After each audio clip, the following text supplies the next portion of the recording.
Il existe des personnes dans ce monde qui pensent profondément que l'Occident a tout inventé.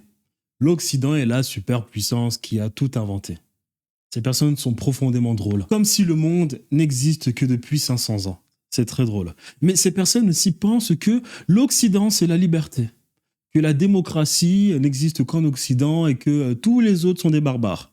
Alors que démocratie signifie littéralement pouvoir imposer, si nécessaire, au bas peuple. Démos, bas peuple, kratos, pouvoir coercitif. Littéralement. Bref, c'est pas grave. Si vous voulez savoir si votre société est une société profondément libre, vous avez normalement 3 questions à vous poser.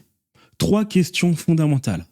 La première question, parce qu'il faut savoir que ces 3 questions, si vous avez une base philosophique, suivent ce qu'on appelle le phénomène de création cosmique, de création divine. Tout part d'une conscience. À cette conscience, il y a une intention, une vibration initiale.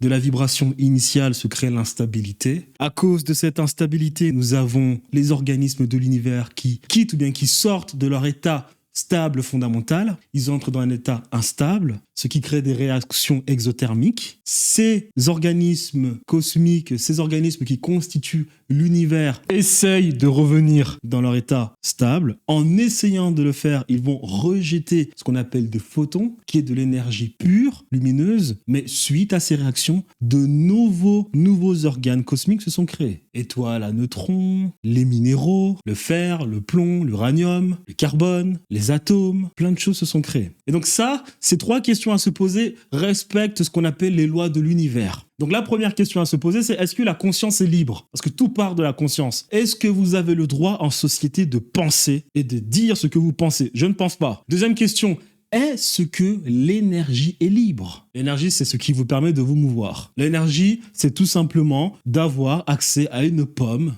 et de se rassurer que cette pomme n'a pas été corrompue. Je ne pense pas. L'énergie, c'est aussi le pétrole, le carburant transformé, ce qui vous permet de vous déplacer. On voit bien aujourd'hui que ce sont des lobbies qui détiennent tout ce qui relève de l'économie d'énergie. La troisième question, c'est la monnaie. Est-ce que la monnaie est libre? Pourquoi? Parce que la monnaie, c'est ce qu'on appelle la création de richesse, la valeur. Vous voyez, quand vous avez du plasma et que dans ce plasma, vous avez des atomes d'hydrogène qui entrent dans un état instable, ces atomes ont leurs électrons qui se décrochent et à partir de là, vous avez des réactions chimiques exothermiques. Vous avez de l'hydrogène, de l'hélium, du carbone, du manganèse, de l'oxygène, du fer, réaction endothermique, explosion de supernova. Ouh, la vie. Et à partir de là, vous avez de la création de nouveaux organismes sur Terre. Donc la monnaie, c'est quelque part quelque chose qu'on pourrait corréler à de la création, à de la nouvelle création, de la création de richesse. Est-ce que la monnaie est libre de nos jours? Non. On n'est plus capable d'avoir de l'argent dans une banque et de protéger son argent? Non. Est-ce que la monnaie est libre lorsque